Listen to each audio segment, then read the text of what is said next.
All right, welcome to the Underdog Ecom podcast, where two ecom brand founders are figuring out in real time. Yeah, we're not here to preach. We're here in the thick of it, making mistakes, testing all sorts of ideas, and really sharing the journey of how we've been growing these brands from day zero. Hopefully you learn a little bit, perhaps come away with some ideas that save you time and money. And so if you're tired of the same glittery D2C advice from those 9-figure gurus, you're here in the right place. Let's get into it. We're back. Jack and David here. I'm really excited for this one. I really want to know what you've been up to, David. And we've got some cool stuff to get into today alongside apps and stuff. But first of all, how are you doing?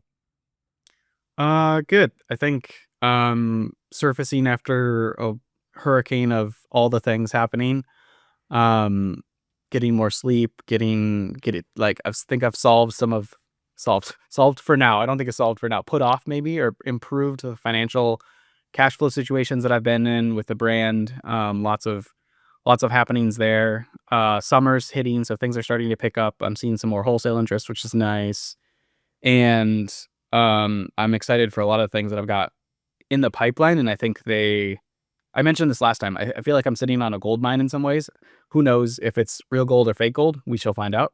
But I think there's a lot of moves that I'm making in the near future that will be really good for the brand, that I can take it to the next level. But yeah, overall, I think the weather turning too has been nice. We have very similar to weather to Britain for the most part, but the summers can be just absolutely stunning. And so a lot of June we've had really nice weather. So that's been really helpful. But you've been globetrotting. How are you doing? Yeah. Well, I was going to say before that, do you find the weather, because obviously it's a lot of it around obviously you sell around the US entirely and outside the US as well, but do you find even local sales start to pick up as more people are going outdoors and doing stuff as the weather starts getting better? Yeah, I think so. I actually had a friend who's a data analyst kind of guy. He dove into my numbers because I've got the side quest app for our dub where people can report if the mountain's out. So I'm accumulating data to see if the mountain's out, which is kind of the catchphrase for the brand. Yeah. And he dove into it to see is there a correlation between the mountain being out and people buying merch? And there wasn't. This was probably a year or two ago, so the data wasn't really robust. And I'm always curious about that. And I think there might be. And I do have some fun cross collabs between the merch brand and the reporting app, I call it. And there's mountain out flash sales that I sometimes do and that sort of thing. So I think there might be some correlation, but I think in general, just because it's summer months, I think apparel does better in summer months. T-shirts are doing well. Hoodies are doing well right now. People are kind of surfacing and getting outside more, which is kind of nice. So I have a gut feeling that it's better when there's better weather, but the data doesn't lie, and I probably do. Yeah, that's interesting. Yeah. It actually reminds me as well of something you said the other day. I think you shared in the Slack group the other day about looking at the time of day and time of week people are buying to kind of influence your email stuff. I thought it was really interesting because it's one of those things you kind of forget to look at and think actually am I even do I even know that when most people are buying? I thought I did, and I looked and I was actually it's been a while since I even looked at that. What time of day are people buying, and what time of the week are they buying? It's kind of interesting to see. Yeah, I think it's one of those things that is helpful when you're a really, really big brand and you're sending hundreds of thousands of emails. I think it's easy to dig too much into that question of when is the exact time I should send an email, and what day of the week. The data was interesting. I posted kind of a breakdown in the Underdog Slack from Paperboy, who is this email, this guy that runs this email marketing agency, and he's got really good emails. He's got a newsletter with really good tips and stuff on emails. And so he broke down this analysis of how to do it and analyze it in ChatGPT and run the numbers in Shopify's analytics. And it's pretty cool to look at. I also, it's we've talked a lot about focus for underdogs, and there's only so many things. I don't want to dwell on that too much, but it is interesting to look at, and maybe there'll be some small incremental changes that can happen if I start sending at better times or better days. Yeah, it's interesting. Yeah, as well. Yeah, same for me. I was looking at it. I was it's interesting. I think it's good to know. I don't know if you should always act on it entirely, especially if you're not a massive brand, because I was well, how much of this is because I'm sending emails at this time already, or but yeah, you're right. I think it is good to know though. I think it's good if as the more, because you can start to kind of you can start to see, or it might be that you think that, most of your sales are happening at a certain time and they're not, especially if like the data starts to change, or it might be able to pick out things that are going wrong or whatever by just seeing that. So yeah. I've always placed a high priority in my mind on weekends because I feel like there's more orders on the weekend. And when looking at the Shopify, or not the Shopify data and then the email data, it was kind of spread across all the days. There wasn't like a huge jump on the weekends, which was kind of interesting. That was different in how I thought before going into the data. I think time zones are interesting as well, because like I send a lot of emails like on a Sunday evening when I feel like people aren't probably doing that much.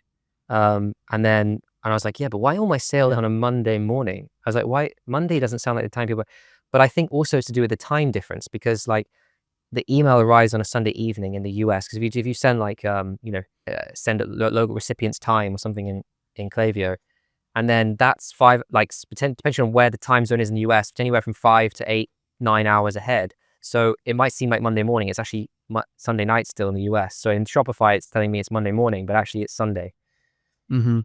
That's interesting, especially with an international brand like yours. Like that's another caveat to all the data analysis, which there were some caveats in the Paperboy email. It was kind of like, here's 10 different things you need to think about when you look at all this. It's not as cut and dry as you think. And it's like, all right, well, I'm not going to spend a week overanalyzing all of this when it doesn't matter that much for my small brand. Yeah, for sure. But it's interesting stuff.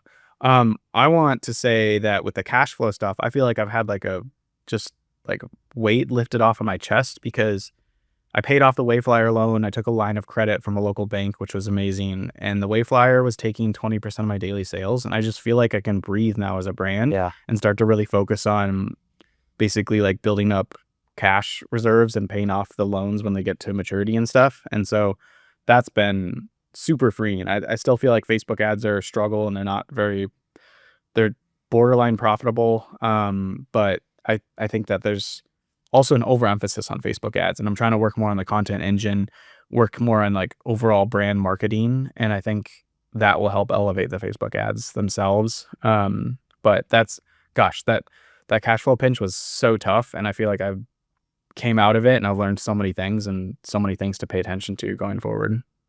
Yeah, I think that's how I feel similar. Like I've been trying to focus a lot more on that, on like just margin, new customer margin, and Mm-hmm. yeah, I mean, I think it's made a world of difference. Definitely sleeping better. Definitely it's just nice to know that, you're not losing money every day. I mean, there's always Yeah. still the same issue with like, well, am I making enough money to cover the next Mm-hmm. PO, right? That's always like, Mm-hmm. because one thing is being profitable, but if you're like $1 profitable a day or $10 profitable a day, you need the volume as well, because you need to rack up enough cash in the bank account to then buy stock before you are out of stock, right? So Mm-hmm. that's always a tough Mm-hmm. part, I think, for me. I'm still struggling with. And Mm-hmm. I was just going on to me. I was in the US last week visiting where we ship our bags out of, and I've got more stock coming in next week. And I'm relieved because we've been running out of stock of a lot of stuff, and I've got like a proper restock of most things next week. And I've had some pre-orders and stuff, so I'll go to start fulfilling those. They won't be late, so well, these things crossed, so that's a good thing. But it makes me think again about, right, so I've got this stock in, like, how much time have I actually got before I need to start rethinking I mean, probably I need to be ordering again now, because like it's going to be like 3-4 months before more stuff comes in, and we've got Black Friday coming up in 2 quarters or something. It's like, it's amazing how the year just like flies by, and suddenly you're just like, oh my god, I need to start getting more stock in again. Yeah.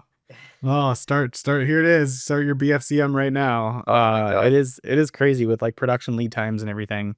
I think that's what's been talking to just normal people, Gen Pop ask me about the tariffs and that sort of thing because they know I run a brand, and usually I blow their mind by telling them you're planning usually 6 to 9 months on the short side of things ahead of time.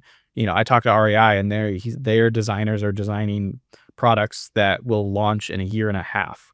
And it's like, it's impossible to prepare for those situations when things are changing every minute with tariffs. And it just makes everything so much harder.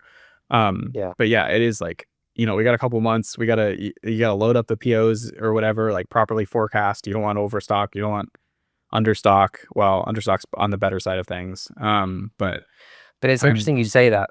It's interesting you say that, because on that, like, you think a lot of people like almost say like, it's funny how these like big companies, they don't even seem to, they can't adapt to tariffs, and they kind of, it's like, well, that's why, because if you're working a year and a half out, like, how Yeah. can you, like, what's the point in even adapting to tariffs? Who knows what it's going to be like in a year and a half? You might as well stick to what you're doing, because it's a 50-50 chance. So you might as well just keep doing what you're doing. So it's kind of, it's really Mm-hmm. hard. Mm-hmm. Yeah, that's definitely hard. I heard that you launched a new collab bag recently. Yeah, we did. This was talked about just off the pod just now, but yeah, we I'm working with another tennis brand, and we did a cool collab bag for them. Actually, this has been like a year in the making. Funny enough, I think they contacted me this time last Wow. year about doing it, and it's arriving now. Wow.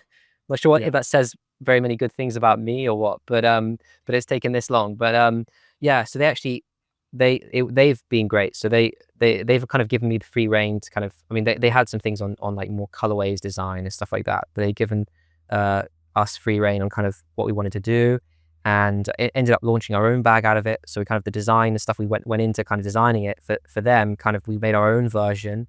And so it's been pretty cool. It's been a good opportunity, because actually it's given me the opportunity to put more time into like development and stuff like that, because I've been doing it for somebody else as well.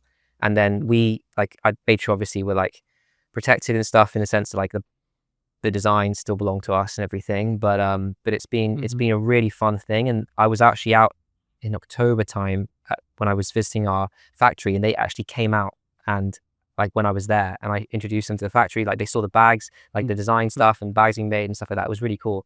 So yeah, I've been really enjoying that. I think it's a cool avenue I'd like to go down more.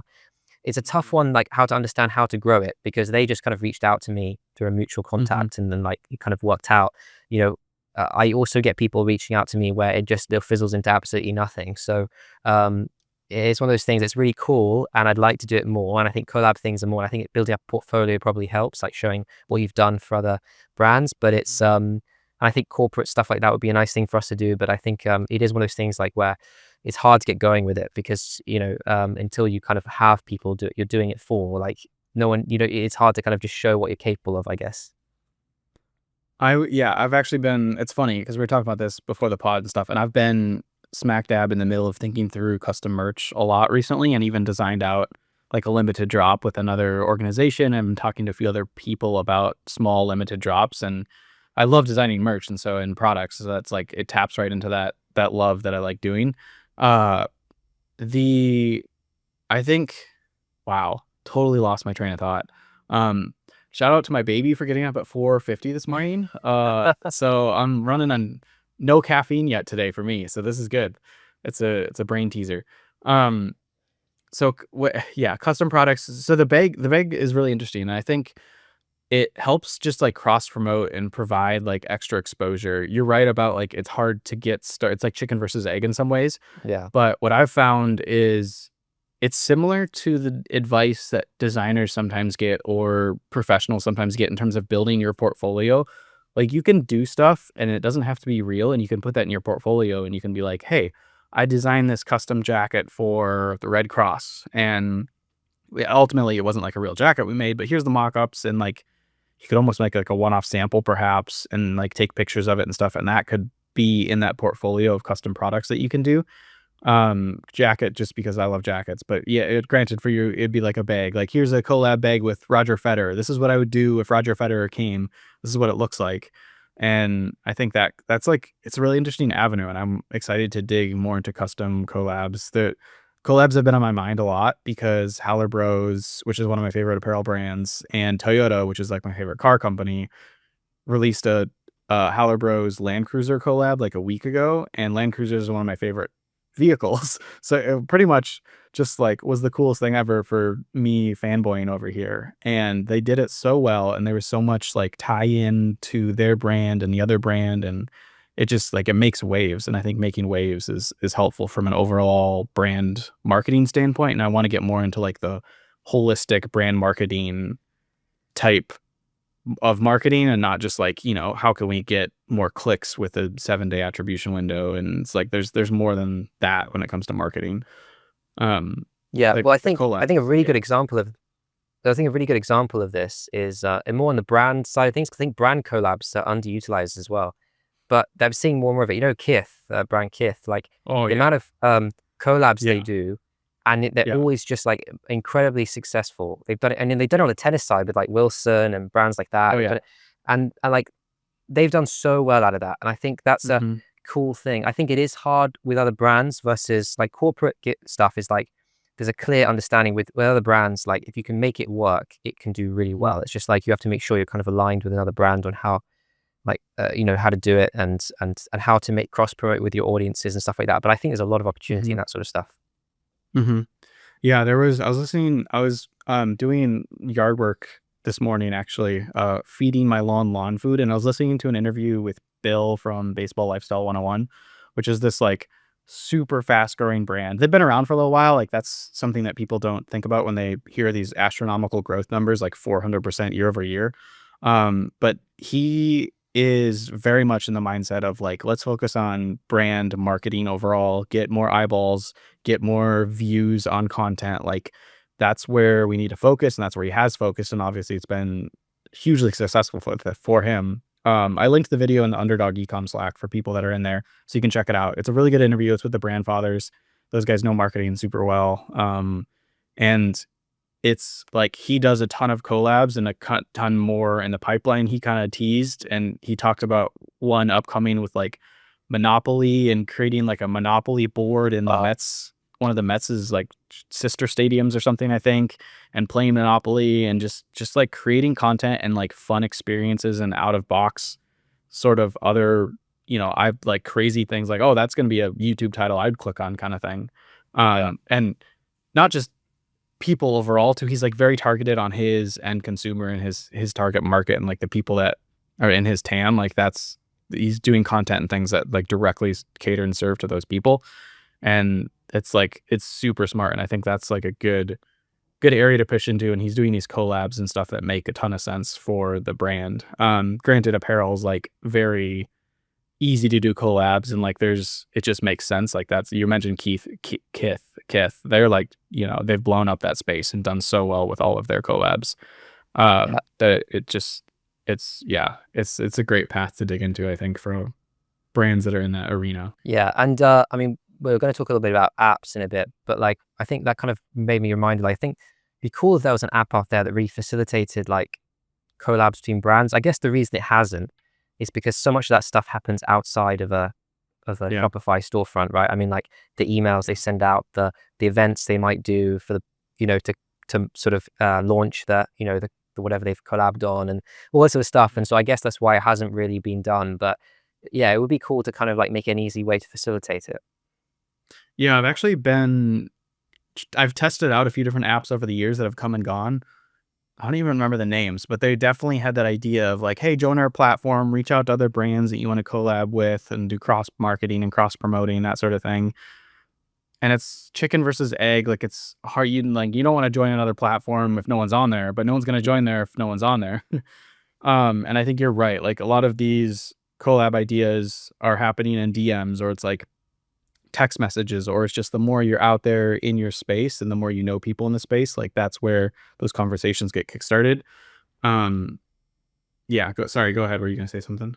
No, I think you're right. I think the networking is a huge part of it. I think that's something that I don't do very well. And I think that there's some brands where they're like the founding team or like whoever's part of it do really well is they're just so good at networking. They meet other people who are doing, various different areas, and then they just like they're like because they've met them like, oh, we should do something together, da, da, da, and it all kicks Hmm. this stuff off. And it's really hard to if you're not one of those people that's really like an extrovert and really kind of out there networking. But I do think it has like so many net benefits to people who are able to do that because they just open up opportunities that wouldn't have happened otherwise. Yeah, totally. Have you ever? I imagine you have, but have you ever thought about doing like a tennis player collab bag? It's like, I'm just gonna use Roger Federer. Let's aim for the stars, but like have his signature on the front with some of his like trademark colors, like a all white maybe, and what's his other color, like green or something? I can't remember. But granted, it would be like, start with a smaller level player or something like that. I don't know if MOQs would work, but that would be interesting, perhaps. Yeah, it's a really good point. I have thought about it. I think like you said, with players, it's really tough because I mean, like On, for example, they took on Federer, like they did such an amazing job, and he like took them Yeah. to like the next level, right? I would love that, obviously. I mean, like I think someone like Roger Federer comes on board and just like it would just be unbelievable. But I mean, most of the time, most top players are under like contract with their racket supplier, whatever it is, and so I mean, it's very hard to get in there, and it's a case of just who offers the most money. And I don't want to get into that rule because first of all, I know I'm not going to win. Yeah. That's the main thing. But second of all, like I don't like that part of sport where it's like this like Yeah. huge like battle to get players, and that's basically how any brand succeeds in sport. And I don't really want to get into that. But you're very right. One thing I've thought about is like with influencers, like tennis influencers, doing like because they've already got audiences. Like there's a reviewer called Tennis Nerd who we do a lot of stuff with. We sent him when a new bag comes out and stuff like that. And he's got an audience, and so we'd spoken to him about how about we do like a cool colorway for you and like a patch, like a tennis, like he's got his own Yeah. logo. And he was like, yeah, it's pretty cool, but like he didn't like. I think a lot of time is that with a lot of these influencers that like they're so busy that sometimes it just feels like a little bit too much work on their side, and so Mhm. again, I think the more you meet them, get to know them, the more you kind of like remind them of it. Like you can maybe move it in a direction one way or another. But I think the problem is like a lot of them are like, well, I need to spend a lot of time on this and stuff. And sometimes you can go to them and say, well, why don't you just like let us take control of that, and you let us know like what sort of like colorways you're thinking, stuff like that, and Yeah. we'll do a version Yeah. of one existing. But and I think I want to do more of that definitely. But yeah, it's just kind of trying to get them on board with that because I think it's still quite a new thing with like not I say not with influencers 'cause obviously that has been done with influencers, but maybe with like smaller, maybe not like the maybe in our space specifically. I don't know. Yeah, and it's not like you're right, like, it's not an established thing for them. They're kinda like, "Well, how's this gonna work? Like, well, how much work do I have to put in this? Is this even gonna work?" That sort of thing. That makes sense. There's a lot of question marks. I think it because this is the interview with Bill is super top of mind for me because it was literally, like, 2 hours ago that I was listening to it. And he talked a lot about working with content creators, like, finding content creators that were really good at creating content from when they're really small, and then they grow over time with them, and like his brand is there with them from those early days, growing, like sending them stuff and like having that mutual relationship. And so they do that. They like cultivate those creators, but they also cultivate baseball players like in the baseball space. So he's like, he named, a bunch of players that I have no idea who they are, but there was like, we've got this 12-year-old who wants to be like this 15-year-old, who wants to be like this 24-year-old, who wants to be like this 31-year-old. So they've got like, I have this bracket of tiers of, and these are all these players that are like big names now or whatever, like number one draft pick, that sort of thing, number one prospect. And granted, Yeah. his brand is way bigger than ours, and they're at a more mature life stage from a tiny company, but they've been working with the kids from an early day. Like, he's like, this guy's been wearing our stuff since day one, like in every interview. And it's like, so he's like, we try and find all these players and like, we're sending them stuff, but we're also like the cool brand now, or like the go-to brand for the youth in the baseball sphere. And so the kids are gravitating towards them. And it's just kind of these like, it's like a self-perpetuating cycle in some ways where it's like, okay, the kid wants to be cool and wear the brand, and he wants to be cool like this older kid who wants to be like this older kid who's like cool, who wants to be like this semi-pro, who wants to be like this pro. And there's like a self-perpetuating cycle that happens in terms of just like the brand and kids getting on board. And so it's like it's super hard to get to that point, of course. Like that's the challenge, is like how do you start that process? Where do you find the people? I agree that like, and you've been on the inside of that, right? Like you've been the athlete, you've been like in those realms where people, you get approached all the time, I'm sure, or whatever, by sponsors, depending on the stage that you're at. And I can see definitely like wanting to protect people from that, but I also see like what he's done with his brand, Bill, and like the benefits from what their process has been.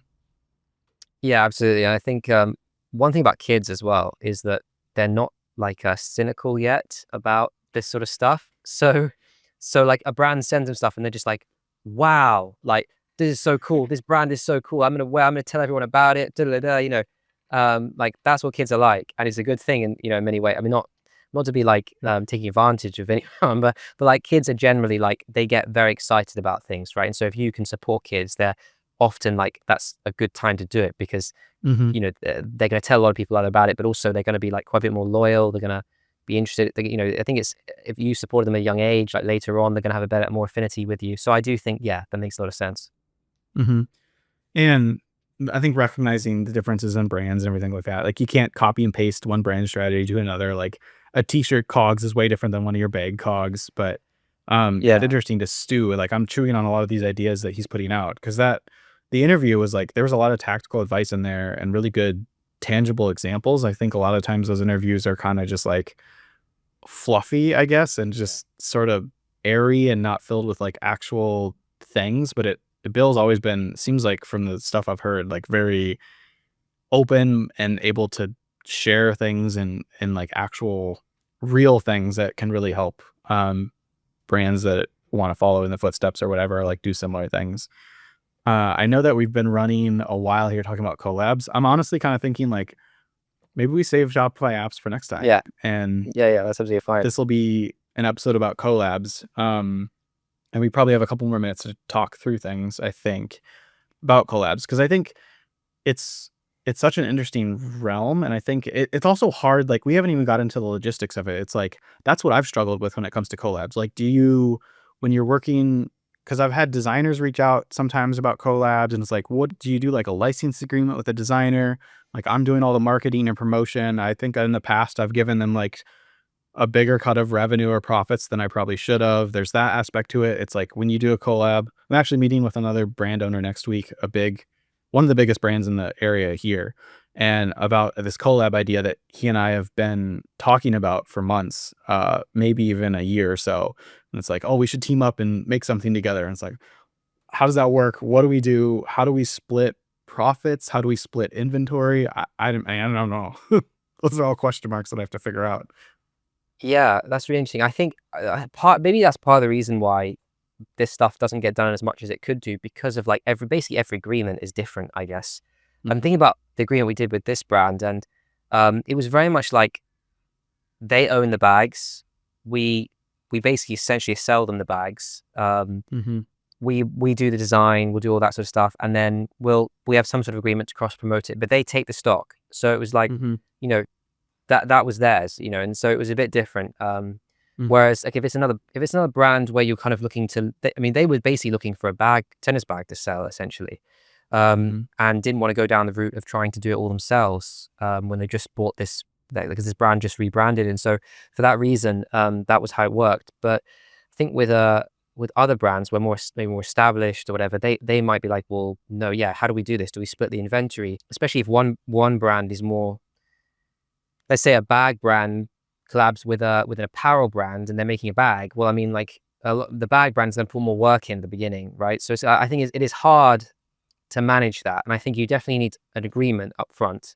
I think, and that's maybe part of the difficult thing is like making sure that I think you have to do that because you have to make sure that that everyone understands what their role is and how it benefits them and how they're contributing.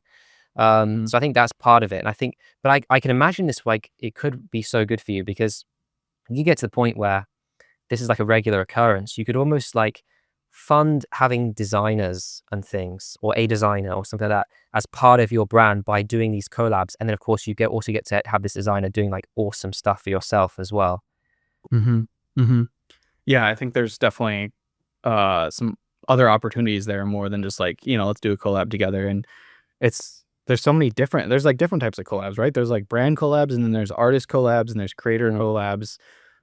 So many ideas. And I think a lot of it is what's kind of nice is like the development, like for your bag example, like the development's already done. You've made this like world class, awesome bag. Like let's kind of give it a new fresh coat of paint kind of thing and do some cross promotion and marketing. And so I think it's nice because you don't have to start from scratch when you're building a new product for it. And it's like with a lot of my things, it's like, oh, let's take this hat, for example, or something, and like let's throw whatever the other brand's colors on it, or like have the creator throw, maybe that's a influencer that's really famous for flowers. Maybe they'll throw a bunch of flowers on it or something like that. And I guess this is very like classic streetwear collab in that way, where it's kind of taking one ethos from a person or brand and applying it to another one and sort of having that synergy between the two, making a new thing. So it is, yeah, it's interesting. Yeah, I think um, the other thing just to keep in mind is like, I think because it or like acquiring customers is so expensive. So like I do think there's like a huge benefit in reaching other audiences. And so yeah, I mean I think even beyond collabing on a product, I think there are cool ways that brands can collab in terms of just helping each other out, Mm-hmm. or just like I don't know about this whole thing about like you email your email list, I'll email mine, and we'll kind of. I don't know about that. I don't think people like that. Maybe it works, maybe it doesn't. I haven't tried it, but I do think in more in terms like operationally, Mm-hmm. there might be, especially if you can like meet other brands, Mm-hmm. like I mean like just in terms of maybe your like for this bag, we shared a container for it to come out. Like I had stuff that was coming over, and they had stuff, so we shared a container, split the costs, like that sort of stuff. And I think there's some interesting opportunities there as well, and kind of like sharing costs with other brands and things. But maybe it's not so much like collabing, but in some ways it kind of is. Yeah, definitely. I had this idea a while ago where it was, and it's not an original idea, but basically like I reached out to a couple smaller brands that are similar to mine in the area that would have similar TAMs, and basically had the idea of doing a in order cross promotion uh like card essentially that's like, hey, you should check out these other brands. They're just like us kind of thing. Here's a discount, that sort of approach to acquiring a customer. I didn't It fell through the cracks of everything else. We didn't do it, but I still want to do something like that because I think that is just like another small example of where you can kind of lean together and grow together.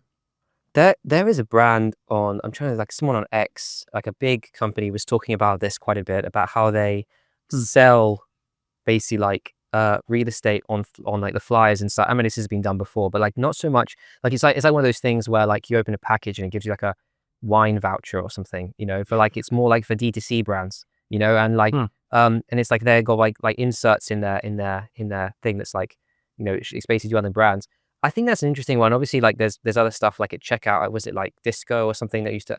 I mean, that never really appealed to me. Did that die? Is that still I don't around? know. Yeah, I don't know if it still exists, but I feel like maybe inserts in a package are a little bit more discreet because Mm-hmm. I suppose people just discard them if they don't want them. I don't think it really hurts your brand too much. I mean, Yeah. maybe, but it depends on what you're promoting. But I guess otherwise, like it could be good. I don't know whether on the other brand, from the other brand's perspective, whether being an insert in other brands' packages is going to make a huge difference to your acquisition. But I don't know, maybe. I know. You kinda I feel like it's a numbers game, like, you probably would have very low conversion on it, and you'd probably have to be in the realm of making it work. Like, I've talked to and I've looked at, Postpilot and a few of those other, like, in those paper mailers, and it's like, that's a little bit different, but it's still where it's like, you have to be at a certain scale where that actually makes sense, to hit the numbers, and you're right about it. I don't You're right about it feeling, like, kinda chintzy or cheap in some ways. Like, we get HelloFresh sometimes for meals, and they definitely have an envelope in there that's like, "Brands we love," and Oh then yeah, yeah. it's like wine vouchers and all these, like, random things, and I literally throw it away every time because it's and it does come across as, and I'm sure they're selling their space in there. Like, that's not free. Like, the idea that I had with these other brands was to do it free, like, just the cost of paper. Let's cross promote. But I'm sure HelloFresh is selling that space as real estate, and I don't know. Who knows, knowing the backside of ecom and everything else and running a brand, like I feel more turned off, but I'm sure everyone else is just kind of like, that's just whatever it is. It's cool. Yeah. Uh, The other side of collabs actually, which I think works quite well, is on the retail side. So mm, um, I did an event once with Brompton bikes, like the foldable mm, bikes. I don't know if you see them. They're quite mm. popular here in London, but they've also been in. I've seen them in New York and stuff like that. And they said to me once, like, if you want, we've got these. We're going to set up this new store in London. If you want to rent out, like, we'll give it to you for like a good price. But if you want to rent out like one of the floors during like Wimbledon, Whoa. you could put yourself inside our store. And that, like, I mean, I think it's maybe not the right time for us, but like I thought, like, that's pretty cool because first of all, they were Mhm, kind of being just like nice to me to help me out, and the second of all was like, this is a cool opportunity because they've already got traffic. I don't have to worry about, like, they're bringing in traffic mhm, on their own. They're a much much much bigger brand than me, but at the same time, it's not. It's almost complementary around the time of year to the customers coming in. Like, if it's like mhm, bags people can take on their bike when they're going to tennis, like it doesn't feel like it's not competing with them. They're selling like mhm, bikes that are like $1,500, $2,000. It's someone's not going to choose a bag or a bike, right? So like it's mhm. kind of a cool opportunity where they can do something interesting for like a few days, and just make their store more interesting for a few days. Doesn't really encroach on their sales, and then they also help out another brand. And I think that's a cool collab. Like even if it's just like events and stuff like that, I think that could be something to try and do more of. Yeah, that's really. You didn't end up doing it just because it was not the right time? Well, I still speaking to them about it, like when to do it. They were talking about Wimbledon. They were talking about their like their Cool. New York store, like in doing it like around US Open. I don't know. I mean, the cost of me going out there and like I'm getting someone to help me and stuff right now. I have to make sure I've got the right stock in and all that sort of stuff and get it over Yeah. to them. I do want to do it. I do want to do it. But I think there's a lot of opportunities and stuff like that. I think it's just like again, I just met them, and so they said like they offered it to me, but like they would never have offered it to me otherwise because I spoke to them in person and chatted with them. And that's the Yeah. thing with a lot of these things is like when you meet people, like they're much more inclined to help you when they see an email, Sure. they're just like, you know, Yeah. Nameless. I've actually recorded. I've started doing this on Instagram with DMs. Is like recording just a little quick video, like, hey, and I think that just helps personify a random DM, rather than just like this random thing that's faceless. But you're right about it being personal connection. I think that's a really interesting idea. I think that could be pretty sweet. And it's one of those things that's hard to track, right? There's like so much with retail and in person stuff where you can't really, like it could be in a post-purchase survey where they saw you or something, but a lot of that just falls between the cracks, and it's hard when you're trying to be very judicious with marketing spend. Like, I don't want to drop X amount of money on this marketing space collab when I don't know like what the ROI is actually going to be. But I feel like that would just be so epic and like it would help the brand overall and lead to some sales. But yeah. it's tricky. Mm. Yeah, going back to the corporate side of things, have you used a platform called Reach Desk? No, I have not. I haven't even heard of it, which is unusual. Oh, you should have a Heard a look. lot. Yeah, Reach Desk is like it's not. I mean, going off topic a little bit here, it's more on like the corporate gifting side of things. It's not collabs, but it's an interesting sales channel. I think it would work really well for you. I mean, I get sales in like once every couple of weeks from them, but basically it's like somebody wants to thank some other company they worked with, like a person, a company, thank you for Mm. helping, like whatever. They want to give a gift to somebody in another business or in their own business. And it's like a catalog. They just look through, they say like, oh, that would be a cool gift. But I know, like, for example, I know this person's into tennis. I'll send them a tennis bag. And then all we have to do is like include a bit of a note with the package saying they'll write in like what they want. So it's like, it works well for self-fulfillment because you can kind of you get your shipping person to do this. And they just write a note saying like you have just some like blank cards stored and they write a note saying like, yeah, thanks so much for helping me with the transition from da da da da. And then you send it off, and they take not a large percentage, but like 8% or something. So it's not, I mean, it's definitely better than like wholesale pricing sort of thing. Yeah. 6%, something like that. And yeah, I mean, it's not a massive volume for us, but I feel like for you, it could be. I've seen people get like heard of people get orders every day through that platform. So, Wow. um, it could be a cool thing because I think like especially like you're at a sort of you've got quite a wide range of a catalog and it's very giftable, and so you can see a Mhm. lot of like where people might bundle a few of your stuff together, maybe especially like your best sellers, and be like, okay, let's send a package with some cool stuff, or that way. Cool, cool. Good pro tip. I'll check it out.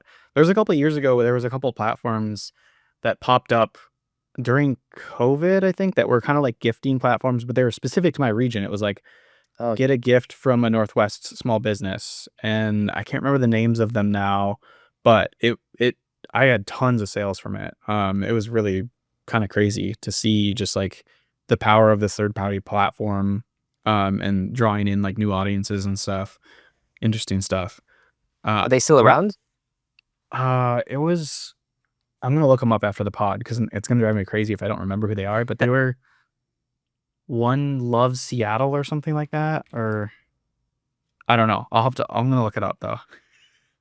I know we're kind of near the end of time. Do you have any more thoughts on collabs before we wrap her up? No, I think that's it for me. I think it's a cool thing to keep diving into. Bit of a takes up a lot of time, but I think it's cool. It's a lot of fun. Yeah, it's definitely a lot of fun. I would agree. Cool. Well, thanks for listening, y'all. Give us 5 stars or 10 stars on your favorite podcast platform. Let us know what you want to hear next. And if you're an Underdog brand owner out there, join our Slack. We've got some links down in all of the descriptions below. And it's free. It's free for you, free for us. Just there to help other people and help you grow your business. All right. Cheers.